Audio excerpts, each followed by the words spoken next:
high, love.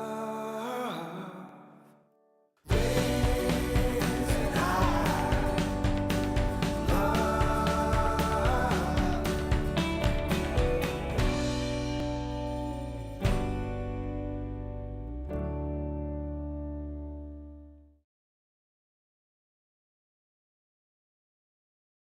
I have a confession.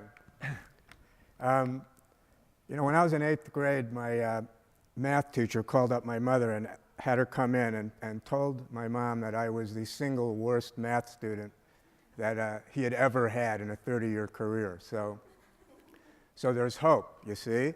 If you're not the A student, if you're not the genius, if you're the B student, if you're interested, if you're passionate, believe me, there's hope. So what am I passionate about? We were just talking about that. I'd like to start with a bit of a scary story. I was scared. People ask in all your years of writing, are there things that happened that scared you? And this was a big one. I was in Sudan some years ago, that African country, and there was a civil war going on, there was a drought going on, and the people were starving. And there was a food distribution that was planned that day. Food had been airdropped, and in a field, there were no roads there, there was no way to get there unless you walked. And the Dinka tribesmen who lived in that area had spent days walking through the brush, walking through the savannah to get to this field. And there were thousands of them surrounding this enormous, enormous pile of wheat that came from the United States, just looking at it and waiting for it to be handed out. And you could feel the hunger in that field.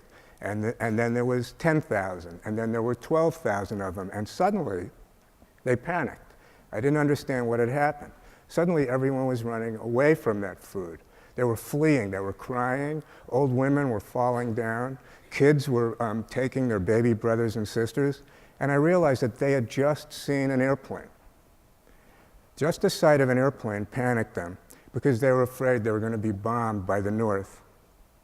So help me out here with a question. Why do you think I'm opening up a story about in a conference about science with this story? How do you think this story relates to science? Anybody want to take a shot here? Yes. Like maybe how when something is added to an environment that isn't supposed to be there, it can change the environment. You're the genius student, right? That's a great answer. Something in an environment that's not supposed to be there, because drought. What does a drought mean? Our previous speaker talked about it in scientific terms. What does a drought mean to people who are starving, who don't have food? What does a drought mean to armies that might have to move? What does a drought mean to a government that has to make decisions about it? When you're writing about science in that way, hopefully you're getting average people to see something like a drought, which is a science question, in a different way, so that we are encouraged to do things about it. Now, let's switch to a cold place, the Arctic. Right about this time of year, April, May, in Barrow, Alaska, which is, the very, very top of Alaska, the whales come. It's really important. The bowhead whales come from Canada. They're heading for their summer feeding grounds. And the Inupiat Eskimos who live up there hunt them. This is their food supply. It's crucial. 60% of their food comes from hunting up there. And at the church, they pray for the whales. The name of their basketball team, the Whalers. And the football team, too, at the high school, the Whalers. Whaling is crucial. And right around now, the ice extends out for about 4 miles. And the Eskimos set up tents out there, white tents. And the whaling crews go out there with open boats, tiny little boats, 15-foot-long boats, to catch whales that weigh a ton, and they wait for these whales. And the captains are the most important members of these crews. They're responsible for the lives of their brothers and their fathers. They're responsible to the city. They're responsible to the town. So the very last thing that a whaling captain wants to do is leave. But 4 years ago, when I was up there, the whaling captain that I knew left his relatives there, he left his cousins there, he left his crew there. He got on a snowmobile, and he went back to Barrow, which is the northernmost town in Alaska. And the reason he did it was that Shell oil executives were flying in that day from Houston. Now, the Shell oil executives want to drill for oil 40 miles offshore. And they really wanted the Eskimos to support this. And at this time, there was an oil rig on fire in the Gulf of Mexico. And the oil man and the Eskimos let me sit in on this meeting. Now, the Eskimo had a terrible decision to make, had a choice to make. What do I do? Because the Eskimos get most of their money for their old folks' homes and their roads and their construction from taxing oil. But if they allow the oil companies to drill and there's an oil spill, well, there go the whales. Why am I telling this story at a science seminar? Anybody? All right, my guy. If it's an oil spill, it's a new thing that's added to the environment and might hurt the whales. Again, A, because if it's an oil spill, the environment changes. And look at all the scientific questions surrounding this. It looks like a political question at first, right? Do you let an oil company drill or not? What happens to the whales if there's an oil spill? What happens to the seals? What happens to the walrus? What happens to a culture if there's an oil spill? And also, can you clean up oil in ice if there's an oil spill? So many important questions that need to be examined before the government adopts a policy whether or not to allow an oil company to drill offshore. So I guess I'm a little different from most of the speakers today. You can see I jump around a bit. And most people here, great, I mean, they're really interested in one thing and they spend their lives looking at that thing, and God bless them, because I personally probably don't have the attention span to do that. But it's so important to translate this for average people. When I say average people, I mean smart people. You know, they're just not scientists. I consider myself an average person. We're all average people. We're not experts in things, but we need to understand in order to pick the right politicians. And when I say average people, to me, a senator's an average person, congressman's an average person, president's an average person. They need to know this stuff too. And they get the information from people who write about it. Also, Congress has been cutting funding for science. Congress needs to know why science is important. It's not some esoteric thing. It's not for just brainiacs. It's not an academic thing. It's important to the way all of us live every single day, and it's important to the decisions that they make. So if you only talk about science in technical ways, you lose this audience, and it's a really important audience. If you go to Congress and they're cutting money for science, they're cutting money for NASA, and they're cutting money for all the places that we want to get money, we need to convince them why it's important. So that's what I do. But I do it a little different. I do it by telling stories. I go around the world and I meet people, and these people's lives epitomize the kinds of questions that we're talking about today. Darlene Huertas was 15 years old when I met her, and she was dying. She lived in Staten Island. I still get emotional when I think about some of these people, because I get friends with these people. She was sick, and she was dying. And I met her in the hospital, where she was getting chemo. Bald, just throwing up all the time. She had a good spirit, but she was sick with Hodgkin's disease when I met her. And over the months when I got to know her and her family and visited them, she got better. And she got better because of a drug that came from a rainforest plant, a drug called vincristine. So it was important to tell the story, to tell Congress and average people why it's important to save rainforests. Yes, because they're beautiful. Yes, because there are animals there. Yes, because we want to save the planet. But also because there are some reasons your child one day may be sick, you one day may be sick, and your life may be saved by a drug that comes from the rainforest. President Mahmoud Gayoom was another person I met. He was the president of a small country in the Indian Ocean, the Maldives. It's all islands. The nearest country is India. In fact, the nearest airport is India. Now, when I say president, you imagine a powerful guy, right? He's president. He can do whatever he wants.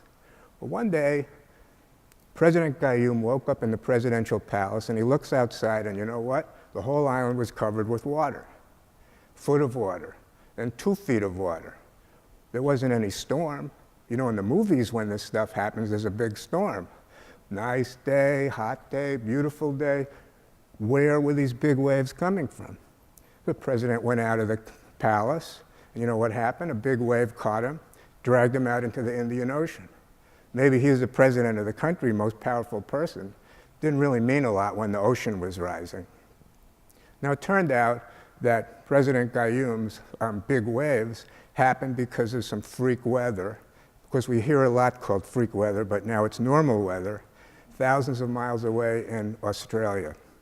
So by telling the story of President Gayoom and his fear for his islands, and the people's fear that they were going to be overwhelmed by storms, that's another way to talk about global warming. That's not just numbers, and it's not just statistics, and it's not just hearings in Congress. This one's my favorite. Pan Benicia. Pan Benicia, good name, huh? Pan Benicia was about 20 years old when I met her. It was her birthday.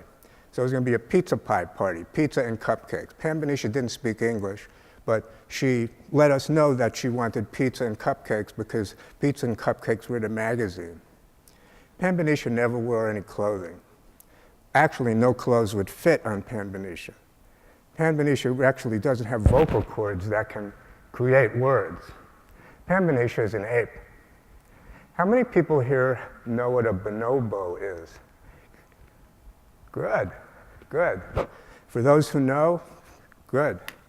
For those who don't, bonobos are great apes. There are not a lot of them left in the world. Most of them live in the Congo, and the rest live in, ready? Iowa, huh? Where they're being studied, and where Pan Benicia was. And they are the most, they're the great ape whose DNA most resembles humans, more than a chimpanzee. They walk upright, and the BBC, people had asked me to go out, and they said, talk with Pan Benicia. I said, you mean talk to Pan Benicia, right? They said, no, talk with her. Talk with her? Yeah, they said, because the bonobos understand 300, 400, 500 words. And I said, oh, you mean words like banana? And they went, no, words like tomorrow and yesterday and bad. Concept words bonobos understand. Wow. So I went out to Iowa and I met the scientists working with Pan Benicia, and the scientists told me, now when you go and talk with Pan Benicia, don't laugh at her, don't make a joke, don't even have an expression that looks mocking, because she will know. I didn't know whether or not to believe them. And they took me outside, and I saw in an enclosure. Well, I have to tell you, what I saw looked like an ape. It didn't look like a person, laying on the ground, playing with her toes. Of course, now that I think of it, most people I know play with their toes at one time or another. And it was her birthday, and there was a little mask. And because the scientists had told me to play it straight, and because I knew that access depended on whether or not I could talk with Pan Benicia, I said, hi, Pan Benicia, I'm Bob. I came from New York. It's nice to meet you. And I'm thinking, this is so stupid. And it's, I hear it's your birthday. Happy birthday. I know you're going to have cupcakes and pizza. And I see you have a mask. Now, with the word mask, she goes, her head whips up, and she looks around, and she sees the mask, and she picks up the mask, and she holds it out and points to it like, this mask? And I went, yeah, that mask, and she puts it on. Now, this was a Sinbad the Sailor Halloween mask. So now a 300-pound ape with a Sinbad the Sailor Halloween mask is like coming toward me. And she picked up a piece of cardboard that was next to her, and it turned out the way the apes speak is that they don't have the vocal cords for it. They have a kind of oh boy, we're not going to finish this speech.